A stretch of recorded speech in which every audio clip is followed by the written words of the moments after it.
কট analysis জিনিসটা কি? এই জিনিসটা হচ্ছে যে আমরা যখন ট্রেড নেই মার্কেটের মধ্যে, মার্কেট কিন্তু সাধারণত বড় বড় ট্রেডাররা, বড় বড় বিগ ফিশ ট্রেডাররা যেদিকে ট্রেড নিয়ে থাকে বা যেদিকে তারা ট্রেড এন্ট্রি নেয়, মার্কেট কিন্তু ওই দিকেই ফ্লো করে। বড় বড় বিগ ফিশ যারা আছে তারা যদি আপের দিকে ট্রেড নেয়, মার্কেট আপের দিকে ফ্লো করে। তারা যদি ডাউনের দিকে ট্রেড নেয় তাহলে মার্কেট ডাউনের দিকে ফ্লো করে। এটা হচ্ছে মার্কেটের একটা রীতি। তো তাইলে আমাদের চেনা জানা কোনো একটা বড় মাপের ট্রেডার যদি থাকতো, তাহলে আমরা কি করতাম? তার থেকে আমরা এই সাজেশন গুলা নিতাম। মনে করেন যে কারোর $2-1 বিলিয়ন কোম্পানি আছে যারা ট্রেড করতেছে, তো তারা যেদিকে মার্কেট ট্রেড নেবে তারা তারা আনতাবড়ি ট্রেড নেবে না। তারা অবশ্যই সেদিকে ট্রেড নেবে যেদিকে মার্কেট প্রফিট দেওয়ার পসিবিলিটিটা বেশি। তো এই জিনিসটা যেহেতু আমাদের তাদের থেকে জানার মতো কোনো ওয়ে নাই বা কোনো রাস্তা আমাদের কাছে নেই, আমরা যেটা করতে পারি সেটা হচ্ছে আমরা কট অ্যানালাইসিস করতে পারি। কট অ্যানালাইসিস জিনিসটার মধ্যে এই যে যারা বড় মাপের ট্রেডার আছে এবং বিভিন্ন হেজ ফান্ড, ইনস্টিটিউশনাল ফান্ড, বড় বড় ব্যাংক, এই যে যারা ট্রেড এন্ট্রি নিয়ে থাকে, এই তাদের একটা লিস্ট এই কট অ্যানালাইসিস এর মধ্যে দেওয়া হয়। যার ফলে আমরা মোটামুটি বুঝতে পারবো যে একটা ধারণা পাইতে পারি যে মার্কেট অ্যাকচুয়ালি কোন দিকে। কট অ্যানালাইসিসটা একটা গোল্ডেন জিনিস। এই কট অ্যানালাইসিস কমিটমেন্ট অফ ট্রেডার্স। একটা উইকের মধ্যে ট্রেডার্সদের, বড় বড় হেজ ফান্ডের, ইনস্টিটিউশনাল ফান্ডের যে কমিটমেন্টটা থাকে, তারা কোন দিকে ট্রেড নিচ্ছে, তারা কোথা থেকে ট্রেড এন্ট্রি নিচ্ছে, এই জিনিসগুলো যে একটা কমিটমেন্ট থাকে তাদের মধ্যে, আমাদের মতো রিটেল ট্রেডারদের যে ফাঁসানোর জন্য যে একটা হিস্টোরি ডেটা তারা শো করে, এটাই হচ্ছে কট অ্যানালাইসিস বা কমিটমেন্ট অফ ট্রেডার্স। এই কট অ্যানালাইসিস এর জন্য আমি ওয়েবসাইটে চলে যাই, লিখবেন tradingstar.com, ঠিক আছে? এটা লিখে সার্চ দিবেন।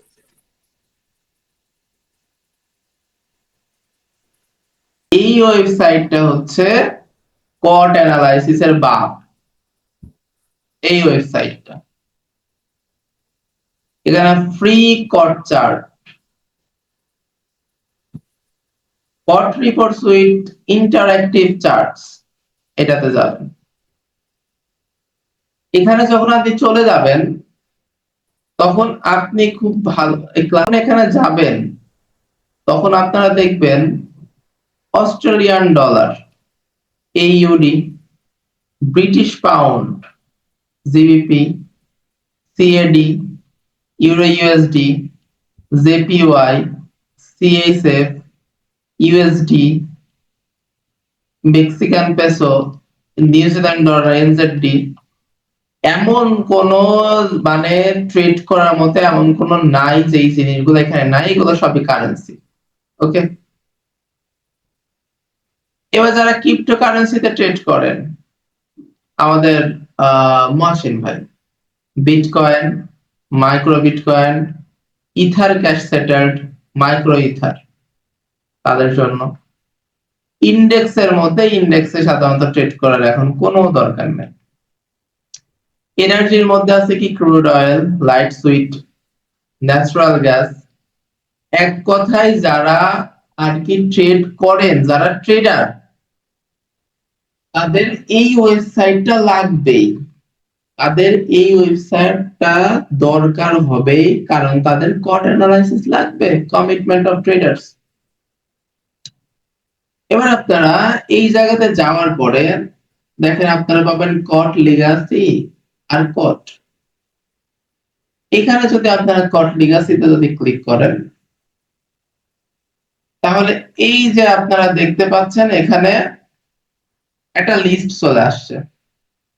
তবে আপনাকে একটা জিনিস খেয়াল রাখতে হবে, যেদিনকে ট্রেড নিবে ওরা কিন্তু ওই দিনকারটা পাবলিশ করবে না। আপনি যদি ভিউ হিস্টোরিক্যাল ডেটাতে ক্লিক করেন, আমি গত মাসে যাই, ওরা কবে কবে পাবলিশ করছে, জুনের 3 তারিখে, 10 তারিখে, 17 তারিখে, 24 তারিখে।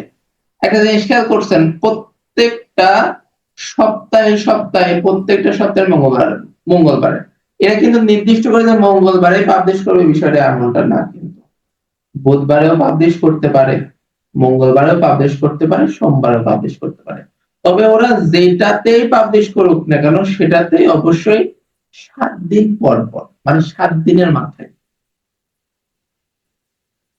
এখন এরা এই যে পাবলিশ করলো, এই পাবলিশ করাতে আপনারা এই যে কর্ট লেগাসিতে যদি যান, তাহলে এখানে আপনারা দেখবেন নন কমার্শিয়াল, কমার্শিয়াল, টোটাল, নন রিপোর্টেবল। এখানে লং, শর্ট, স্প্রেডস, কমার্শিয়ালের মধ্যে লং শর্ট, টোটালের মধ্যে লং শর্ট। লং মানে হচ্ছে বাই আর শর্ট মানে হচ্ছে সেল। এই যে রিপোর্টটা, এই রিপোর্টটা পাবলিশ হয়েছে 1 তারিখে, জুলাইয়ের 1 তারিখে। এই যে 8 তারিখে, এই যে 1 তারিখ থেকে শুরু করে এই এতদূর পর্যন্ত যা ট্রেডিং এর যে সিচুয়েশন আছে, এইটাই যে 8 তারিখেরটা পাবলিশ হবে আজকে কি বার, বৃহস্পতিবার। বৃহস্পতিবার এই 8 তারিখেরটা মনে করেন যে খুব তাড়াতাড়ি পাবলিশ হয়ে যাবে, মঙ্গলবারের আগেই পাবলিশ হয়ে যেতে পারে বা মঙ্গলবারের মধ্যে পাবলিশ হয়ে যেতে পারে।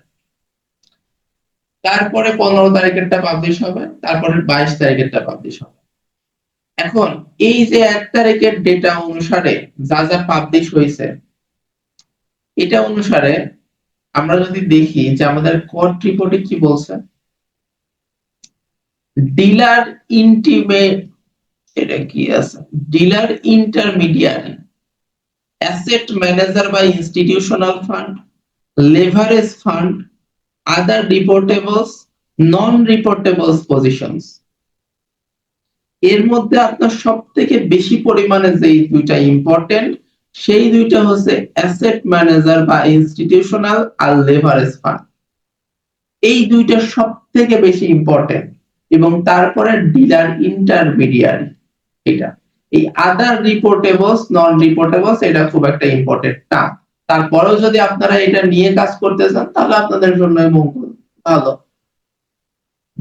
এখন এই যে অ্যাসেট ম্যানেজার যারা মার্কেটের মধ্যে খেলা করে, তাদের মধ্যে তারা পাবলিশ করছে যে তারা টোটাল পজিশন নিয়েছিল লং এ 41,206 এবং পরবর্তীতে তাদের 231 জন বায়ার বের হয়ে গেছিল মার্কেট থেকে, এবং শর্টে টোটাল পজিশন নিয়েছিল 76,365 এবং বের হয়ে গেছিল 2022। এখন এই যে লং এর মধ্যে থেকে আমরা দেখতে পাচ্ছি লং এর পজিশন কম, শর্টে পজিশন বেশি। তার মানে আমাদের মার্কেটের মধ্যে কার প্রেসার বেশি থাকবে? অবভিয়াসলি সেলারের প্রেসার বেশি থাকবে মার্কেটের মধ্যে। তাহলে মার্কেটে যখন আমার এইটা পাবলিশ হইলো, তারপরে আমি কোথায় কোথায় পজিশন খুঁজবো? সেলারের পজিশন খুঁজবো আমি বেশি করে। কিন্তু এর মধ্যেও কয়েকটা বিষয় থাকে যে মার্কেটের মধ্যে আমার কতটুকু পরিমাণ বের হয়ে যাচ্ছে, এই বিষয়গুলা দিয়ে। এখন মনে করেন যে এখানে আমি কানাডিয়ান ডলারে যাব, আমরা এই কটের আগে আমাকে কট লেগাসিতে যাইতে হবে, ঠিক আছে? আপনারা মেইনলি কোন কোন পয়েন্টগুলো মাথায় রাখবেন। এটা হচ্ছে কট লেগাসিতে গেলেন। এবার কট লেগাসিতে যাওয়ার পরে দেখবেন আপনারা এখানে দুইটা অপশন পাবেন, নন কমার্শিয়াল আর কমার্শিয়াল। এর মধ্যে আপনারা কমার্শিয়াল কে দেখবেন না, কমার্শিয়াল বাদে আপনারা নন কমার্শিয়াল দেখবেন, যারা ফরেক্সে ট্রেড করবেন নন কমার্শিয়াল দেখবেন। ওকে, এখন এই নন কমার্শিয়ালের মধ্যে এই যে লং এবং শর্ট, লং মানে বাই, শর্ট মানে সেল, লং এবং শর্টের মধ্যে গত 8 তারিখ, আজকে কয় তারিখ? 13 তারিখ, 14, হ্যাঁ 13, এখনো 14 হয়নি। হ্যাঁ ঠিক আছে। 13 তারিখ, 8 তারিখে পাবলিশ হয়েছে এটা। 8 তারিখে পাবলিশ অনুসারে আমরা দেখতে পাচ্ছি কি, 8 তারিখের পাবলিশ অনুসারে আমরা দেখতে পাচ্ছি যে কানাডিয়ান ডলার বা সিএডি, এই ডলারে শর্টের পজিশন হিউজ পরিমাণে শর্টের পজিশন। যেহেতু হিউজ পরিমাণে শর্টের পজিশন, তার মানে আমাকে প্রত্যেকটা ট্রেড শর্টে নেওয়ার জন্য ট্রাই করতে হবে। ওকে, মানে সেলে নিতে হবে। হ্যাঁ, সেলে নেওয়ার জন্য আমাকে ট্রাই করতে হবে।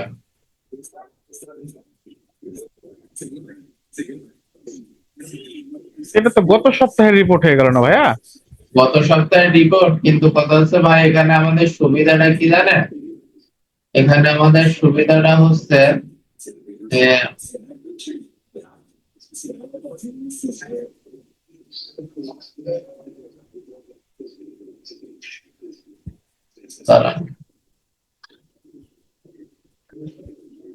এখানকার সুবিধা হচ্ছে যে আপনারা যে কট রিপোর্টটা দেখবেন, এই কট রিপোর্টটা তো মনে করেন যে আমার আপনার মতো মানে যারা ট্রেডার তাদের তো আর কট রিপোর্ট না। তারা কি ট্রেড নিছে না না নিছে সেটার তো আর রিপোর্ট না।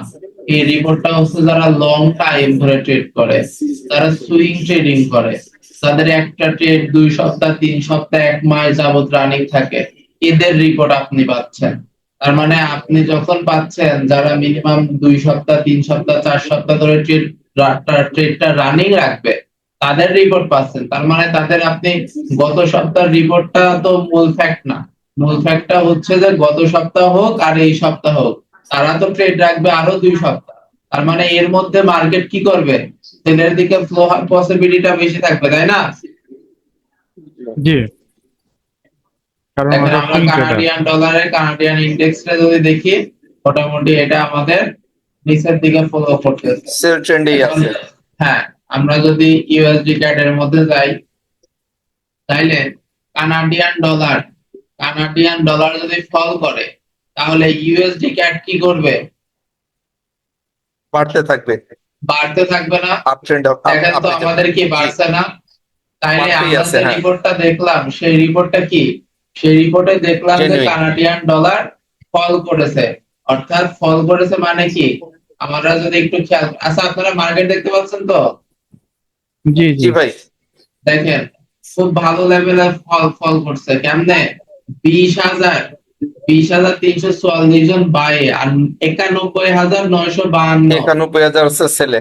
তার মানে এটা সেলে। তার মানে কি আমাকে এটা দ্বারা বোঝাচ্ছে যে হিউজ পরিমাণে ফল। এখন যদি আপনি এইখান থেকে যদি আপনার এই যে মনে করেন এই যে এটা হচ্ছে 1 ঘন্টার ক্যান্ডেলস্টিক, তার মানে মার্কেট যখন এই পজিশনে ছিল, আপনি যদি এই জায়গা থেকে লেভেল অঙ্কন করতেন, তাহলে আপনি অলরেডি এই জায়গা থেকে একটা ট্রেড অলরেডি আপনি রান রাখতে পারতেন বা এতক্ষণ প্রফিট বের করে আসতে পারতেন। আপনি এখান থেকে অনেকগুলো আপে ট্রেড পাচ্ছেন কিন্তু, তাই না? এখন এখান জি, জি। থেকে এই যে এই জায়গাতে আপনার লাস্ট লিকুইডেশন এরিয়া আছে। এখন এই যে লাস্ট লিকুইডেশন এরিয়া আছে, এই লাস্ট লিকুইডেশন এরিয়া থেকে আপনি ডাউনের জন্য ট্রেড নেবেন, কথার কথা। কিন্তু আচ্ছা, কেটে গেলে আবার জয়েন দেবেন সবাই। এটাতে এই লাস্ট লিকুইডেশন এরিয়া থেকে আপনি এখান থেকে কি অনেক বেশি পরিমাণে 1:7 1:8 পরিমাণে কি আপনি সেল ট্রেড কি রান রাখবেন? অবশ্যই রান রাখবেন না। তার মানে আপনার এখানে সেন্টিমেন্টটাও একটু স্ট্রং হয়ে যাচ্ছে, কারণ আপনি দেখতে পাচ্ছেন যে আমি কট রিপোর্ট অনুসারে দেখলাম যে কানাডিয়ান ডলারে 91,000 বড় বড় ব্যাংক হেজ ফান্ডরা ট্রেড নিয়ে রাখছে। তার মানে মার্কেট তো আমাকে এত পরিমাণে ইউএসডি ক্যাডে সেল দিবে না। তার মানে ইউএসডি ক্যাডে আপ হওয়ার পসিবিলিটি আছে। তার মানে এখান থেকে আমি এই লিকুইডিটিটার থেকে কম পরিমাণে ট্রেড নিয়ে আমার এই লাস্ট লিকুইডিটিটার থেকে আমি বেশি পরিমাণে বাইয়ের প্রফিট জেনারেট করতে পারি। ক্লিয়ার? অর্থাৎ আপনি ফার্স্ট অফ অল আপনি tradingstar.com এ গেলেন, যাওয়ার পরে আপনি নিচে নামার পরে আপনি যে ইন্ডেক্সটা অ্যানালাইসিস করবেন সেটার লেগাসি কট লেগাসিতে যাবেন। যাওয়ার পরে আপনার কাছে এই যে নন কমার্শিয়াল যে রিপোর্টটা থাকবে, এই নন কমার্শিয়াল রিপোর্টটা আপনি আপনার ডায়েরিতে লিখে নেবেন যে এই ইন্ডেক্সের জন্য এতজন শর্ট এতজন লং এ গেছে। এবং পরবর্তীতে আমার লং থেকে বা বাই থেকে 1805 জন বের হয়ে আসছে, আবার শর্টে 6351 জন ঢুকছে। তার মানে আমার ওভারঅল আমি নন কমার্শিয়াল রিপোর্ট থেকে পাইলাম কি, আমার কানাডিয়ান যে ডলার, এই ডলারটা আমার ফেলে যাবে। ঠিক আছে, জি আপনারা যদি কেউ এই হিসাবে যদি সমস্যা হয়, নিচে আসবেন, নিচে এসে এই গ্রাফটা দেখে নিলে হয়ে গেল। এই গ্রাফটা দেখেন, এই গ্রাফ মতো এটা দেখেন, এখানে নন কমার্শিয়াল রিপোর্ট দেওয়া আছে। নন কমার্শিয়াল রিপোর্টে দেখেন যেটা গ্রিন এটা হচ্ছে বায়ার, আর যেটা রেড সেটা হচ্ছে সেলার। এখন আপনি এটার সঙ্গে যদি তুলনা করেন তাহলে বুঝতে পারবেন বায়ার এবং সেলারের পার্থক্য কতটা বেশি। ঠিক আছে, জি আচ্ছা, এখানে আরো অন্যান্য রিপোর্ট আছে, এই রিপোর্ট গুলা কাজে লাগে কিন্তু আমাদের দরকার নাই এখন। আচ্ছা, কট লেগাসি গেল, ওকে। এবার কট লেগাসিটা দেখার পরে আপনি এবার যাবেন কটে, আপনারা সবাই যাবেন এবার কটে। কটে যাওয়ার পরে আপনারা দেখবেন যে এখানে অনেকগুলা অপশন আছে, এখানে অনেকগুলা অপশন আছে। হ্যাঁ, এই দেখেন, ডিলার, ইন্টারমিডিয়ারি, অ্যাসেট ম্যানেজার বা ইনস্টিটিউশনাল, লেভারেজ ফান্ডস, আদার রিপোর্টেবলস, নন রিপোর্টেবল পজিশন। এটা লং মানে বাইয়ের জন্য, এটা শর্ট মানে সেলের জন্য। এখন একটা কথা স্পষ্টভাবে মনে রাখবেন, এই যে যারা অ্যাসেট ম্যানেজার আছে, এই অ্যাসেট ম্যানেজার লং টাইমের জন্য ট্রেড করে। অ্যাসেট ম্যানেজার বা ইনস্টিটিউশনাল এরা লং টাইমের জন্য ট্রেড করে। এক একটা ট্রেড 1 মাস, 1.5 মাস, 2 মাস পর্যন্ত রানিং রাখে। কিন্তু এই যে যারা লেভারেজ ফান্ডে অবস্থান করতেছে, এরা কিন্তু লং টাইমের জন্য ট্রেড রাখে না। এরা 2 থেকে 3 সপ্তাহের মধ্যে ট্রেড ক্লোজ করে দেয়। সর্বোচ্চ 1 মাস মতো ট্রেড রাখে, তার আগে ট্রেড ক্লোজ করে দিয়ে নতুন পজিশন ফাইন্ড আউট করা ট্রাই করে। এখন আপনারা যারা মোটামুটি শর্ট টাইমে ট্রেড করবেন, মানে শর্ট টাইম ট্রেড বলতে আমি কি বোঝাচ্ছি, স্ক্যালপিং না, শর্ট টাইম ট্রেড বলতে আমি বোঝাচ্ছি যে যারা হচ্ছে 4-5 দিন যাবত ট্রেড রানিং রাখবেন, তারা এই লেভারেজ ফান্ডকে বেশি ফলো করবেন। আর যাদের ইচ্ছা 1-2 সপ্তাহ যা থাকে থাকুক, প্রফিট না আসা পর্যন্ত মার্কেট অমনেই থাকুক, আমি যা মার্জিন আছে দিতে থাকবো, তাহলে তারা অ্যাসেট ম্যানেজারকে বেশি ফলো করবেন। আর যদি আপনারা অ্যাসেট ম্যানেজার আর লেভারেজ ফান্ড এই দুইটাকে মিলাই ফলো করতে পারেন তাহলে সেটা আপনাদের জন্য বেস্ট। তবে ডিলার, ইন্টারমিডিয়ারি, আদার রিপোর্টেবলস আর নন রিপোর্টেবলস এই তিনটার কোনো দরকার নাই। এই তিনটা বাদ দেন, এই তিনটাতে কিছু হবে না। এখন আপনি যদি দেখেন এটা 8 তারিখে রিপোর্টটা পাবলিশ হয়ে, দেখছি যে আমাদের লং পজিশনের মধ্যে বা বাই পজিশনে আছে 90.3% আর শর্ট পজিশনে আছে 40.5%। তাহলে এই যে লং টাইম ট্রেড করার জন্য আমার অ্যাসেট ম্যানেজার বা ইনস্টিটিউশনাল ফান্ড আমাকে বলছে যে সেলের পজিশনটা কানাডিয়ান ডলারে বেশি। অপরদিকে আমি কট লেগাসি থেকে অলরেডি দেখে আসলাম যে সেলাররা ওখানে যায় বসে আছে। অ্যাসেট ম্যানেজার আমাকে সেম কথাই বলছে এবং লেভারেজ ফান্ডও আমাকে সেম কথাই বলছে। লেভারেজ ফান্ড কারা? লেভারেজ ফান্ড মানে বড় বড় প্রতিষ্ঠান যারা হিউজ পরিমাণে টাকা ইনভেস্ট করে। অ্যাসেট ম্যানেজার কারা? যারা ম্যানেজিং করে, অর্থাৎ ব্রোকার হাউসের মাধ্যমে যারা ম্যানেজ করে থাকে, বা ইনস্টিটিউশনাল ফান্ড বা ব্যাংক এরা। আর থট লেগাসিতে আমরা সাধারণত বড় বড় বিগ ফিশ, তারা মনে করেন যে হিউজ টাকার মালিক, তারা মার্কেটের মধ্যে নিজে নিজেই রিটেইলারের মতো ঢুকে কিন্তু হিউজ পরিমাণে বড় বড় ভিআইপি অ্যাকাউন্ট বিয়ার করতে পারে। তো এই জন্য আমরা যখন তিনটা রিপোর্টেই আমরা যখন দেখলাম যে এতে, আবার দেখেন আমার লেভারেজ ফান্ডে 8.8% বায়ার আর 23.1% সেলার, তাহলে আমি এখান থেকে কি বুঝলাম? আমি এখান থেকে বুঝতেছি যে আমার এই জায়গাতে কানাডিয়ান ডলার যে কোনো ভাবে ফেল করবে। এখন আমি কানাডিয়ান ডলার এবং আমি কানাডিয়ান ডলারের আমি তিনটা রিপোর্ট দেখলাম, কট লেগাসির, নন কমার্শিয়াল অ্যাসেট আর কটের অ্যাসেট ম্যানেজার বা ইনস্টিটিউশনাল ফান্ড, লেভারেজ ফান্ড, এই তিনটা জায়গায় লিভারেজ ফান্ড সিএডি কল করবে। এবার আমি ট্রেড, মনে করেন আমি ট্রেড ইউএসডি কার্ডের ট্রেড খুঁজতেছি। এখন যদি আমি ইউএসডি কার্ডের ট্রেড খুঁজি তাহলে আমার ইউএস ডলারটা কোন জায়গায় আছে এটা বের করতে হবে। এই যে আমার ইউএস ডলারের ইন্ডেক্স, আমি কট লেগাসিতে যাই, আমার 8 তারিখের নিউজ অনুসারে আমি নন কমার্শিয়ালের দিকে যদি তাকাই, তাহলে আমি দেখব যে এখানে নন কমার্শিয়ালের যে গ্রাফ, এই গ্রাফে মোটামুটি 50% এর থেকে 50-50 আমাদের বায়ার্স এবং সেলার্স অবস্থান করতেছে। আমার এটা দেখা শেষ।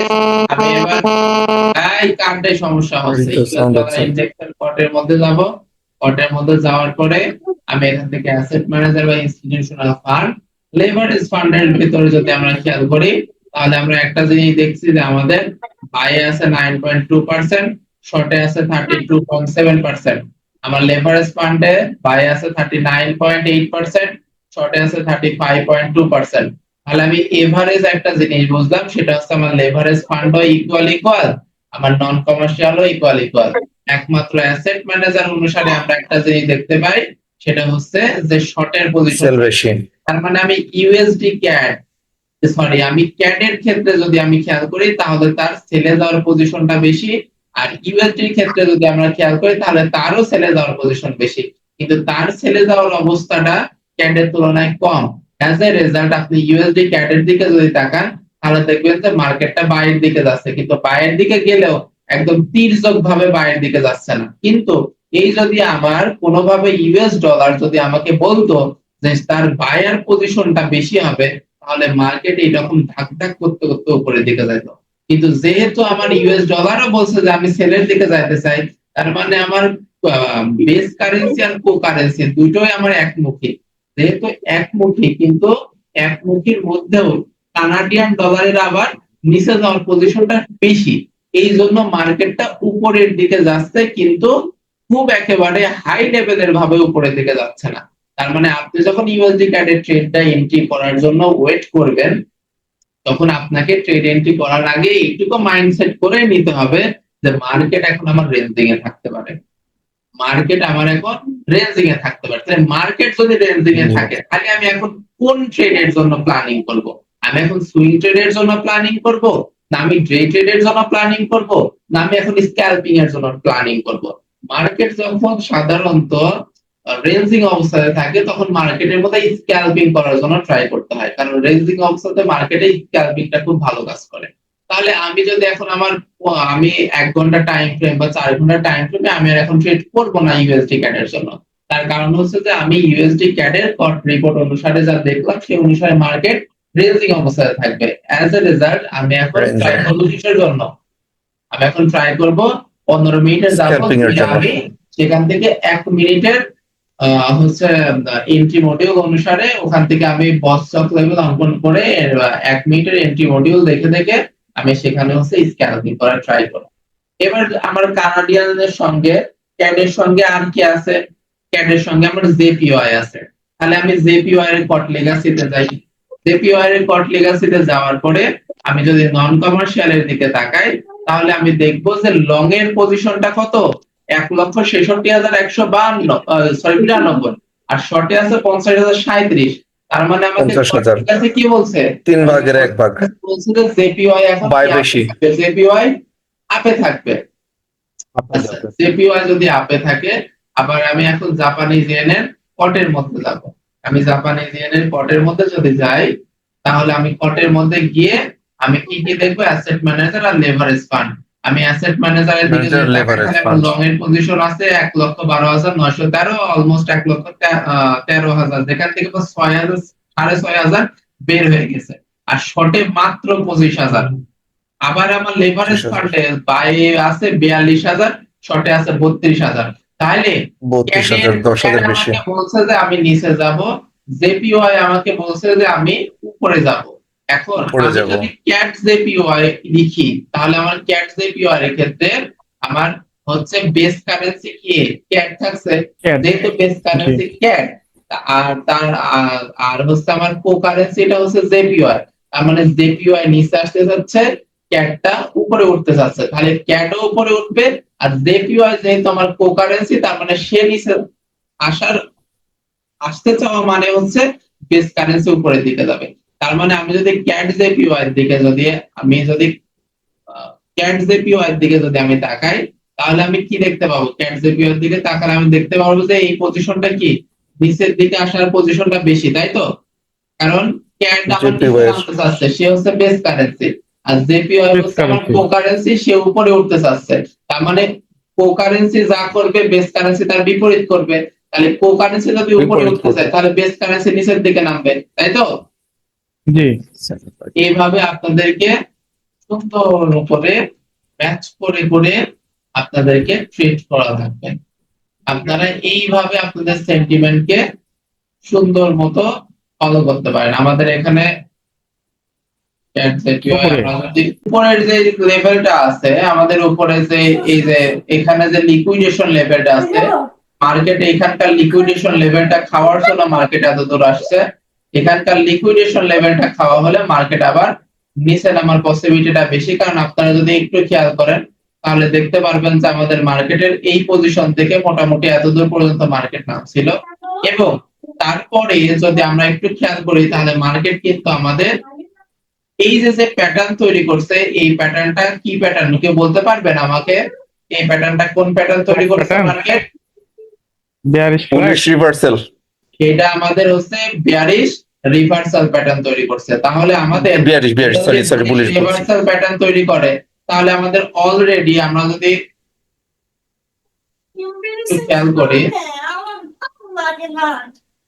তাহলে আমাদের মার্কেট কিন্তু অলরেডি সেলারের দিকেই ছিল, এবং মার্কেট আমাদের সেলারের দিকে ছিল, মার্কেট সেলারের দিকে ছিল। এবং এই যে যে আমাদের এই যে লাস্ট লিকুইডেশন এরিয়া আছে, এই লাস্ট লিকুইডেশন এরিয়াটা গ্র্যাব করার পরে মার্কেট আবার সেলের দিকে আসার পজিশনটা অনেক বেশি।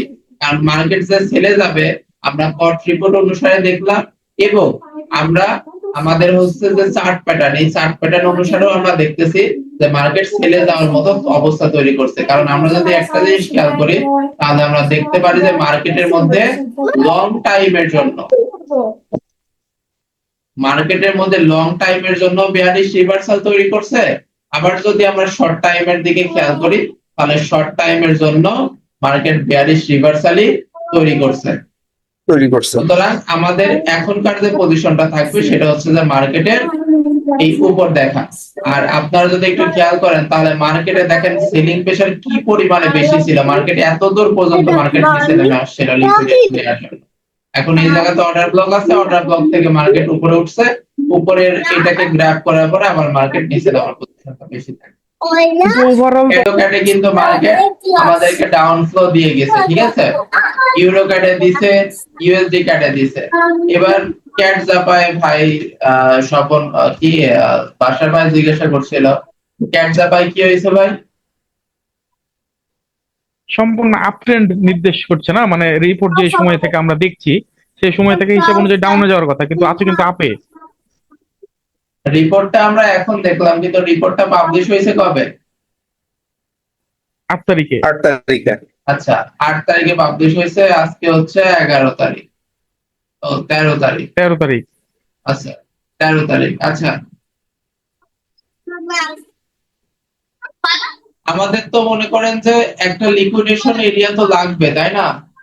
একটা লিকুইডেশন এরিয়া তো লাগবে, মার্কেট নামার জন্য তো একটা লিকুইডেশন এরিয়া তো লাগবে। এখান থেকে তো মার্কেট আমাদেরকে ফ্লো দিয়ে গেছে, তাই না?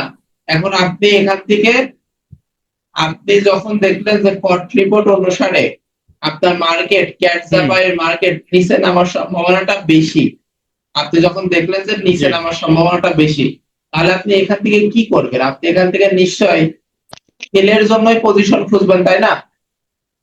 আপনি যদি সেলের জন্য এখন পজিশন খুঁজেন তাহলে আপনাকে সেলে তো আপনি পট রিপোর্ট দেখলেন, দেখে তো আর আপনি সেলে ট্রেড নেবেন না বাসার ভাই, আপনাকে ট্রেড নেওয়ার একটা প্লেস তৈরি করতে হবে, তাই না? অবশ্যই। এখন আপনি যদি একটা জিনিস খেয়াল করেন তাহলে মার্কেট এই যে একটা ফ্লো দিছে, এই ফ্লোতে আপনি কোথা থেকে ট্রেড নেবেন? আপনাকে লিকুইডেশন এরিয়া পর্যন্ত তো যাওয়া লাগবে। জি। এখন লিকুইডেশন এরিয়াতে যখন যাবে তখন তো আপনি সেখান থেকে সেলে ট্রেড নেবেন। আপনি দেখলেন যে মার্কেটে এই দেখেন অলরেডি মার্কেট লিকুইডেশন এরিয়ার মধ্যে গিয়ে সেলের দিকে মার্কেট একটা ফ্লো দেয়া অলরেডি শুরু করে দিয়েছে ক্লাস চলাকালীন সময়। আমরা যদি এখন দেখি যে আমরা সব থেকে বেশি পরিমাণে এই যে যারা স্ক্যালপিং করে তাদের জন্য এটা কি এনাফ না? এই যে যারা স্ক্যালপিং করে তাদের জন্য কি এটা এনাফ ছিল না? এখন এইসব জায়গাতে হচ্ছে দেখেন, একটু আগে আপনারা দেখলেন যে হচ্ছে কট রিপোর্ট অনুসারে মার্কেট হচ্ছে ডাউনে যাওয়ার পসিবিলিটি বেশি। আপনাকে তো মার্কেট সেটাই তৈরি করে দিচ্ছে। এই যে এখানে যে প্যাটার্নটা হয়েছে সেটা কি আপনাকে আপে যাওয়ার প্যাটার্ন তৈরি করে দিচ্ছে না ডাউনে যাওয়ার প্যাটার্ন তৈরি করে দিচ্ছে? অবভিয়াসলি আপনাকে ডাউনে যাওয়ার প্যাটার্ন তৈরি করে দিচ্ছে। এখন আপনাকে লাগবে একটা অ্যাকুরেট পজিশন। আপনি জানেন যে মার্কেট এখন মরবে, কিন্তু মরার জায়গাটা লাগবে শুধু।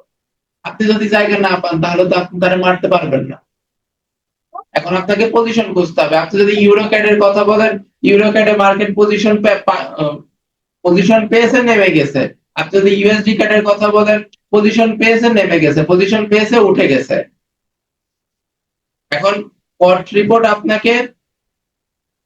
আপনি টেকনিক্যাল অ্যানালাইসিস জানেন, আপনি টেকনিক্যালের সবকিছু জানেন, আপনি টেকনিক্যালে ট্রেড নেওয়ার আগে আপনি ভয় পাচ্ছেন, আপনার সেন্টিমেন্ট কাজ করতেছে না, আপনার হচ্ছে ট্রেড ম্যানেজমেন্ট হচ্ছে না, তখন আপনি সেক্ষেত্রে কট রিপোর্ট আপনাকে হেল্প করতে পারে। কিন্তু কট রিপোর্ট তো আপনাকে ডিরেক্ট কোনো সিগন্যাল দেবে না ভাই, ঠিক আছে?